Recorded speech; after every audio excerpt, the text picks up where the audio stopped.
I'm Whitney Neal, 29 years old and interior designer in Missoula, Montana.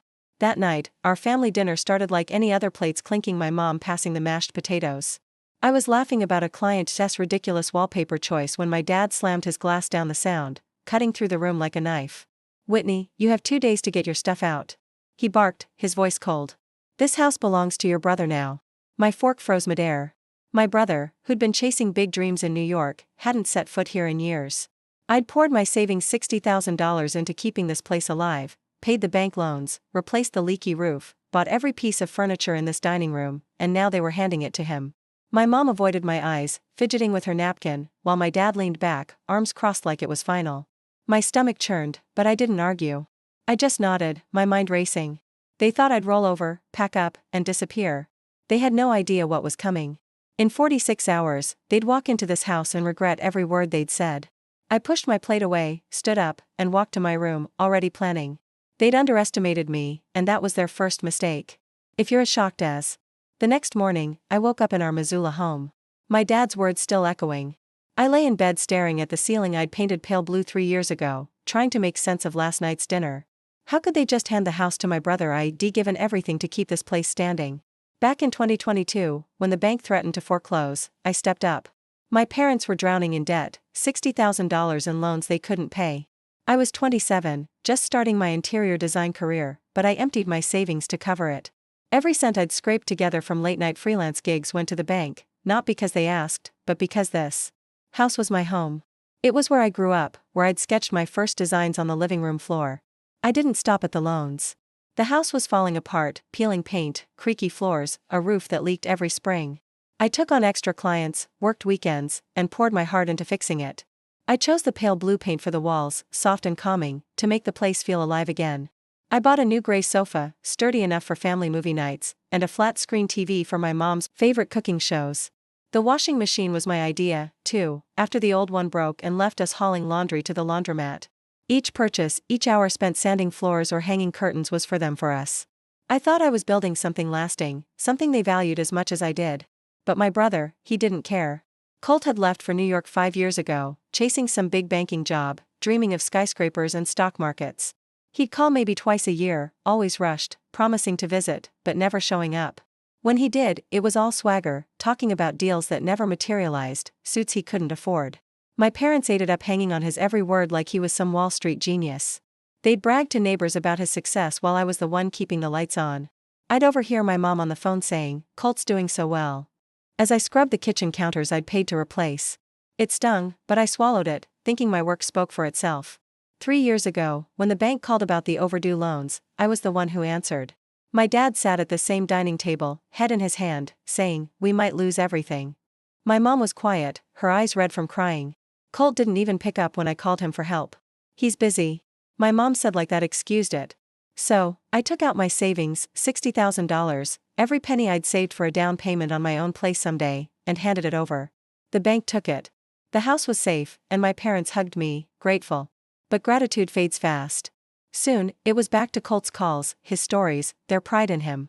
I'd walk into the living room, see the sofa I'd bought, the TV I'd wired up, and wonder why it wasn't enough. Last summer, I redid the dining room. I picked out a new chandelier, sleek and modern, to replace the flickering one from my childhood. I spent hours measuring, sanding, painting, making sure every detail was perfect. My mom smiled when it was done, said it looked fancy. My dad nodded, said it was nice. But when Colt called the next week, they spent an hour talking about his latest big deal. I stood in the hallway listening, my hands still stained with paint. Nice, fancy. I'd rebuilt their home piece by piece, and they couldn't stop talking about a brother who hadn't stepped foot here in years. It wasn't just the money. It was the time, the energy, the late nights designing client projects to pay for this place. I'd come home exhausted, collapse on that gray sofa, and still feel like I was carrying the weight of this house alone. My parents leaned on me, but their eyes lit up for Colt. He was the golden child. The one who got away while I was just here holding it all together. And now they wanted to give him the house. The one I'd fought for. The one I'd made my own. My chest tightened. Not with sadness, but with something sharper, anger maybe, or resolve. They thought I'd walk away, let Colt waltz in, and claim what I'd built. They were wrong. I sat up in bed, the pale blue walls glowing in the morning light. I'd spent years keeping this family afloat, but last night's dinner changed everything. I wasn't their daughter anymore. I was the one they used, the one they took for granted. But I wasn't done yet. I grabbed my phone, my fingers steady, despite the fire in my veins. I needed answers, and I knew who to call. By mid-morning, I called Lindsay, my best friend, needing answers. Lindsay picked up on the second ring, her voice calm but sharp. "Whitney, what's wrong?" she asked, sensing my urgency. I paced the kitchen, the same one I redesigned with granite counters I paid for, and spilled everything about last night's dinner.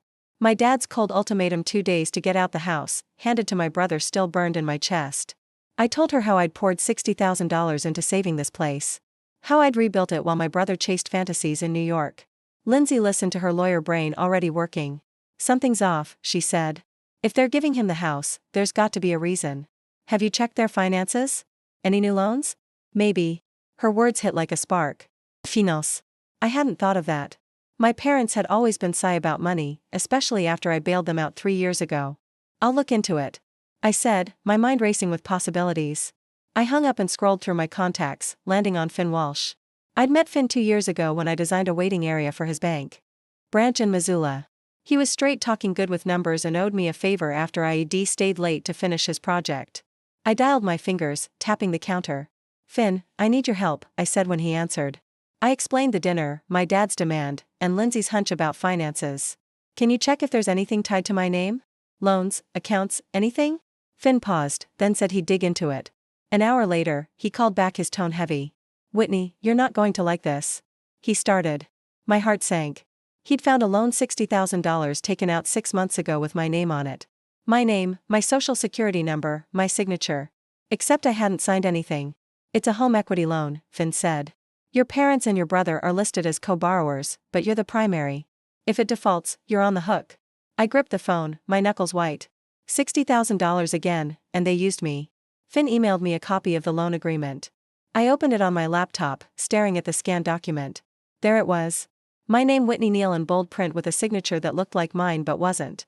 The loops on the W were too sharp, the tail on the L too short. It was a forgery, clumsy but convincing enough to fool a bank. The loan was tied to the house, the same one I'd saved from foreclosure. My parents and Colt had gone behind my back, used my identity to borrow money, and now wanted me out so Colt could take over. My stomach twisted, not just with anger, but with betrayal. They hadn't just taken my money, they'd stolen my name, my future. I forwarded the email to Lindsay, who called back instantly. "This is identity theft," she said, her voice firm. "We can fight this, Whitney, but we need more proof. Check the house for any paperwork, loan documents, bank statements, anything."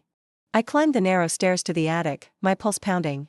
The attic was a mess of dusty boxes, old tax returns, and forgotten holiday decorations. I started with a cardboard box labeled bills, pulling out stacks of envelopes. Most were utility bills, but one folder caught my eye, unmarked, tucked under a pile of receipts. Inside were bank statements, none in my name, but one had a letter from the bank addressed to my mom and dad. It referenced the $60,000 loan, confirming payments were behind. Then I found a copy of the same loan agreement Finn sent with that fake signature staring back at me. My hands shook as I read it line by line. The loan was approved 6 months ago, right around the time Colt came back to Missoula, tail between his legs after his New York dreams crashed. It wasn't hard to piece together. He'd failed, needed cash, and my parents helped him by using me without a word. I sat back on the attic floor, the papers scattered around me, my mom's silence at dinner, my dad's cold certainty, Colt's absence. It all made sense now.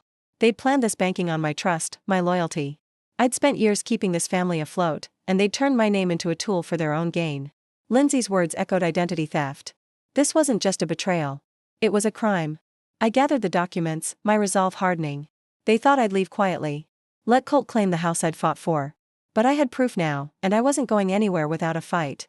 By noon, I was in the attic digging through family records for proof. I wasn't going to let them take what was mine.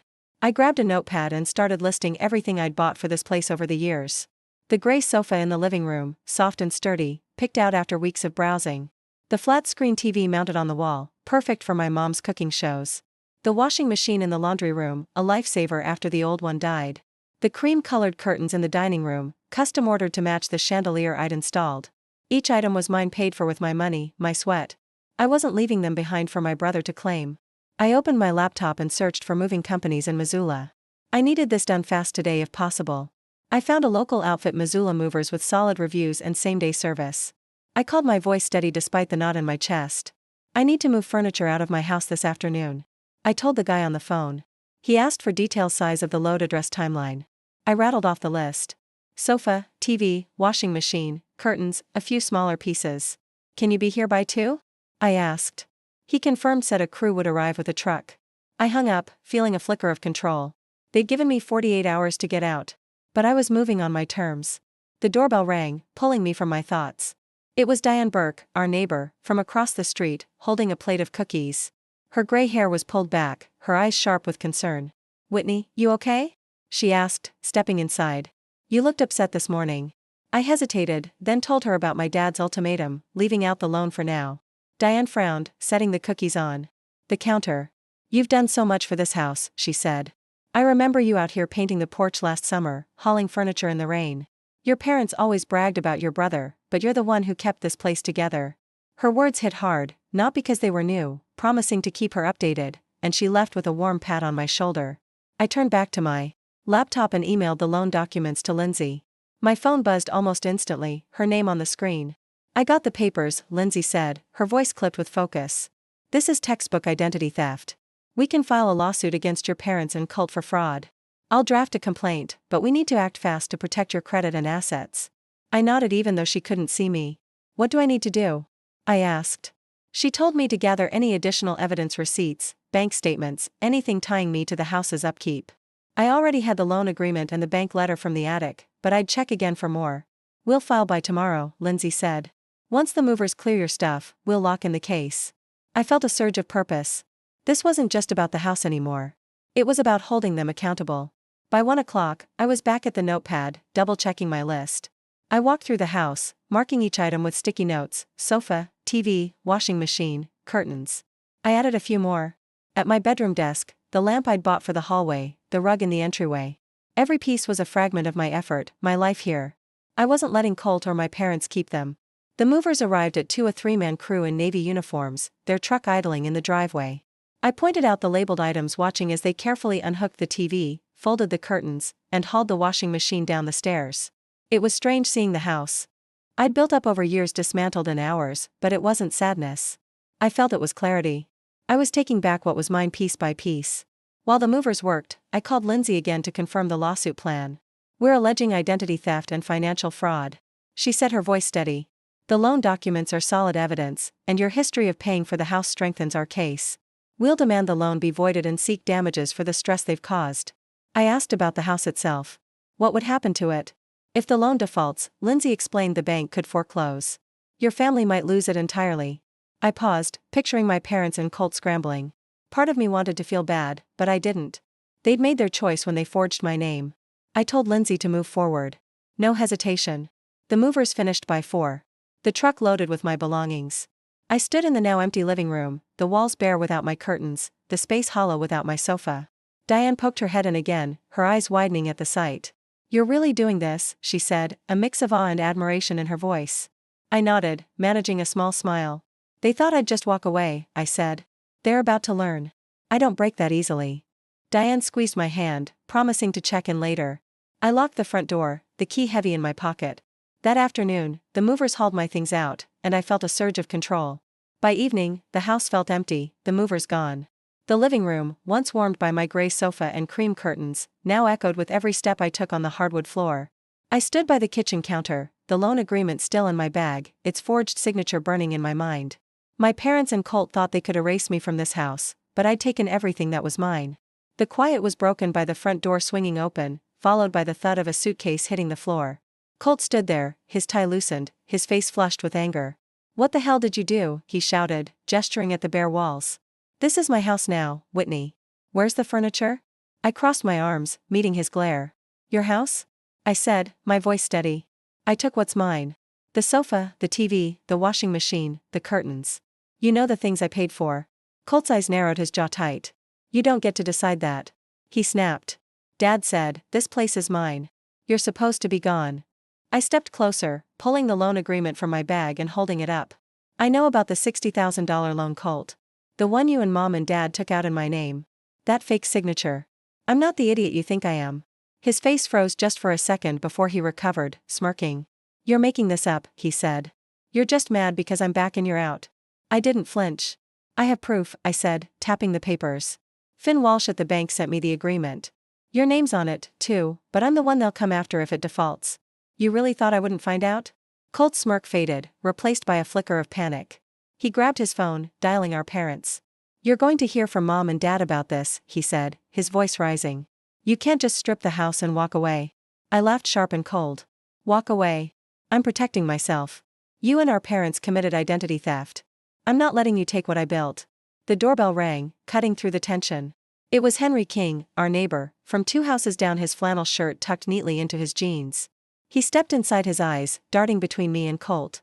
Everything okay, Whitney? He asked, his voice calm but firm. I nodded, keeping my gaze on Colt. Just having a chat with my brother, I said. Henry raised an eyebrow, looking at the empty living room. Heard the movers earlier, he said. Whitney, you've put your heart into this place. I saw you out here fixing the porch, hauling that TV in. Whatever's going on, I'm on your side. His words hit like a quiet anchor, grounding me. Colt scoffed, rolling his eyes. This doesn't concern you, old man, he said. Henry didn't budge. It does when I see someone getting pushed around, he replied, staring Colt down. Colt's face reddened, his hands clenched. You're pathetic, Whitney, he said, his voice dripping with disdain. Always playing the victim, thinking you're the hero of this family. Mom and Dad know who really matters. I stepped closer, my voice low but firm. If I'm so pathetic, why, you need my name to get that loan. Why'd you come crawling back to Missoula when your big dreams failed? Colt flinched, his bravado cracking. He opened his mouth to retort, but his phone buzzed, our dad's name on the screen. He answered, pacing as he ranted. She took everything. Dad, the whole damn house is empty. I stood there unmoved as he gestured wildly, his voice echoing in the bare room. Henry leaned toward me, his voice low. You don't deserve this, Whitney, he said. I've watched you hold this family together. Don't let him bully you. I nodded, grateful for his support. Colt hung up, his eyes blazing. Dad's furious. He said, you're done, Whitney. You'll regret this. I held up the loan agreement again. No, Colt. You will. I'm filing a lawsuit tomorrow. Identity theft, fraud, the works. You and our parents can explain it to a judge. Colt's mouth opened, then closed, his confidence crumbling. He grabbed his suitcase, muttering under his breath, and stormed toward the door. This isn't over, he spat, slamming it behind him. I stood still, the silence settling back in. Henry put a hand on my shoulder. You did the right thing, he said. Proud of you. I managed a small smile, the weight of the day lifting slightly. I grabbed my bag, the loan papers safe inside, and locked the front door. As Colt stormed out, I locked the door and drove to Lindsay's apartment. At Lindsay's apartment, I spread out the loan documents on her table. The forged signature stared back at me, a jagged reminder of my family's betrayal. Lindsay, her laptop open, was already typing, her fingers flying across the keys. We've got a strong case, she said, her voice steady with confidence. Identity theft, financial fraud, and your history of maintaining the house. It's airtight. We spent the evening finalizing the lawsuit, detailing every piece of evidence, the loan agreement from Finn, the bank letter I'd found in the attic, receipts for the sofa, TV, and washing machine I'd bought. By midnight, the complaint was ready.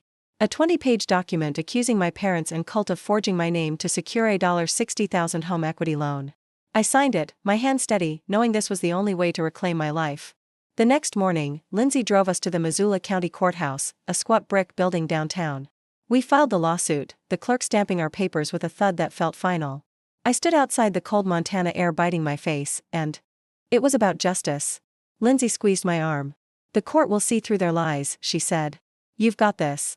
Over the next few weeks, we gathered more evidence, bank statements showing my payments to save the house 3 years ago. Emails from Finn confirming the loan's details, even a notarized affidavit from Diane Burke about my work on the property. My parents and Colt were served papers. Within days, and I could imagine their shock, their scrambling to respond. The case moved faster than I expected. By early spring, we were in court facing a judge in a small wood-paneled room. My parents sat across from me, their faces drawn, avoiding my eyes.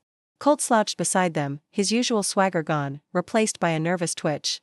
Lindsay presented our case, her voice clear and sharp, laying out the forged loan agreement, my financial contributions, and the betrayal of trust. Their lawyer, a tired-looking man in a cheap suit, argued that I'd agreed to the loan, but the judge wasn't buying it. The evidence was overwhelming: the fake signature, the bank records, my years of payments. When the judge ruled, his voice was firm, the loan was voided, my name cleared. And my parents and Colt were ordered to pay court fees and damages for emotional distress. The house tied to the unpaid $60,000 loan was to be sold to settle the debt with the bank. I didn't stay to watch their faces. I walked out of the courthouse, the weight of years lifting off my shoulders. Lindsay followed, a rare smile breaking through her professional demeanor. "You won, Whitney," she said. "They can't touch you now." I nodded, the victory bittersweet. The house I'd fought for would be sold, but it wasn't mine anymore. Not after what they had done. Weeks later, I heard from a neighbor that the bank had foreclosed, and the house was auctioned off for just enough to cover the loan. My parents and Colt were forced to rent a cramped apartment on the outskirts of Missoula.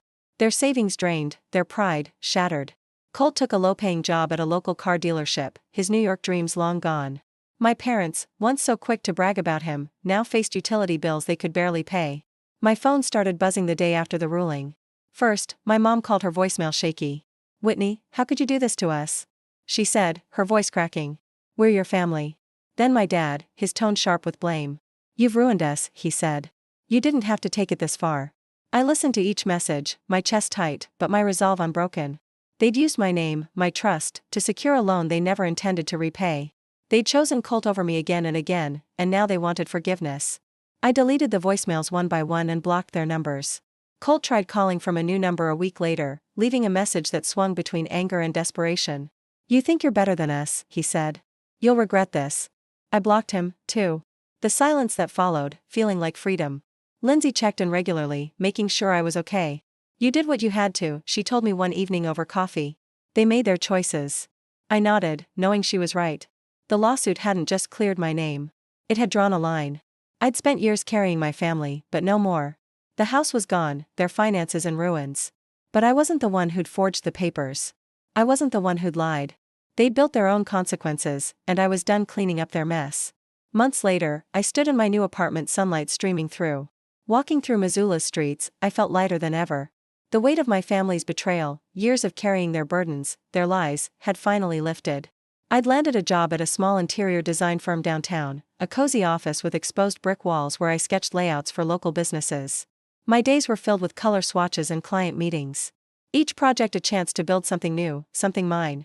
My new apartment, a one-bedroom near the Clark Fork River, was starting to feel like home. I'd set up my gray sofa against a window, the morning light catching its soft fabric.